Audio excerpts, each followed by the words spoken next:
In this video, I'm going to discuss the printer that I love to use for my fine art prints. And this isn't a print-on-demand video. This is an actual printer because I make all of my fine art prints myself. And that's where I want to start with the beginning of the video, because I don't believe that using a print-on-demand printing company is a good choice for fine art prints. I think that if you are an artist, you should always make your prints yourself. And the reasons for this are numerous, but I'm going to kind of just distill it down quickly here because I don't want the whole video to be about this. The main reason is profitability. You will make a much more profit if you print yourself. Even if the printer that you buy costs like $1,000 to start out, over time you're going to make a lot better profit if you print yourself. Beyond that, your quality level is going to be so much better, more reliable. You can count on the quality that you produce and to continue reproducing the same colors and everything. But when you use a print-on-demand company, you just never can guarantee that. Also, a lot of times the print-on-demand companies get very busy at certain times of year, and then there can be huge lag times in customers actually ordering and then getting their product, which can really mess you up, like during the holidays or when there was COVID. During the height of everything being shut down, most of the printers just shut down. They couldn't make anything, and so then people couldn't sell items. And so if you can do it all yourself, then you control all of that. And I think that being in control of your prints is really important. Now with t-shirts and other things, I mean, there's a level of it, you can't, I mean, most people don't have a warehouse to put all this equipment in. So sometimes it's worth outsourcing for some of it, but for the fine art prints, it doesn't take up very much space to have printers, so it's better to do all of that in-house. My favorite printer is my Epson P800. These printers cost around $1,000. Sometimes you can get them for a little bit less if they're on sale, sometimes a little bit more. They also have smaller models, like I think a P600, which is a little bit less and it doesn't do quite as big of prints. But this particular printer, I like it because you can print like your 8x10 size prints all the way up, and then you can move this over to make it larger, and so that it goes all the way up to 17 by 22 inch paper, which is what I print my 16 by 20 inch prints on. On the back of here, you can actually put a holder on it to where it will hold a roll, and so then you can print off of a roll, which will save you money on different things, like if you are printing canvas. There's also a digital keypad here so that you can go through different things if you need to, but I do most of the selections of everything on my computer. But it is nice to have this as well, and it can print through the Wi-Fi. I've never used that, I just have it plugged in with a cord, but it is awesome that it has that feature. I use my Epson P800 for my all-purpose printer. I don't use it to print out labels for shipping, I have a different one for that, but I do use it for printing out just on regular paper, not fancy photo paper, of the pictures that I look at while I paint. A lot of times you guys will see them taped to the wall back here behind me, and I'm looking at them while I paint. I don't need them to be high quality, so I just print on a low setting on there so I'm not wasting a ton of ink on just regular copy paper, but large size sheets. And it works great for me to be able to have a reference photo to just look at while I paint. Otherwise, I use it for all of my fine art giclée prints all the way up to 16 by 20 inch size. And it's amazing for that. It's so cost effective, and it's the best printer that I've ever had. I had a prior version of this type of Epson printer, and it was called the Epson 3880, and I used that thing until I broke one of the parts inside of it. I mean, I used it for like 7 years. I did thousands of prints on it, so it lasts a long time. That's why I love Epson printers. Now, the ink is kind of expensive.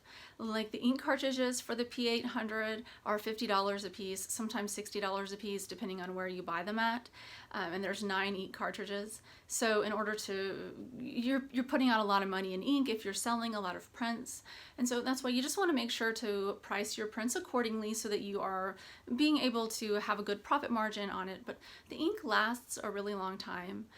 Comparatively, like I used to have a Canon Pixma. Now this printer also prints photo quality up to 13 by 19 inches, and you can get one of these for like $200, I think, or somewhere in that price range. So they are a lot less expensive than Epson. And a lot of people decide to go that route, the cheaper printer. And of course, that's what I did at first too, because I was like, there's no way I'm paying $1,000 for an Epson when I can get a Canon that'll do basically the same thing.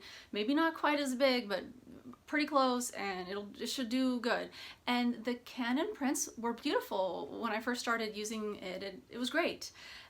Equivalent quality in the level of colors and just the way it looked to the Epson. So at first it's like, hey, this was a much better deal. And I didn't, of course, at the time when I bought the Canon, I didn't know the quality of the Epson. But if I reflect back on it, if I were comparing them for the first 50 prints, hey, no difference. So it would be a lot better deal to get the Canon. But now that I had the Canon, I've actually had 2 Canon photo printers because I would burn through them so fast. I sell a lot of prints, and so it's for me, a Canon is no good. Now, if you are just gonna print maybe like 10 prints a month, a Canon will be fine for you.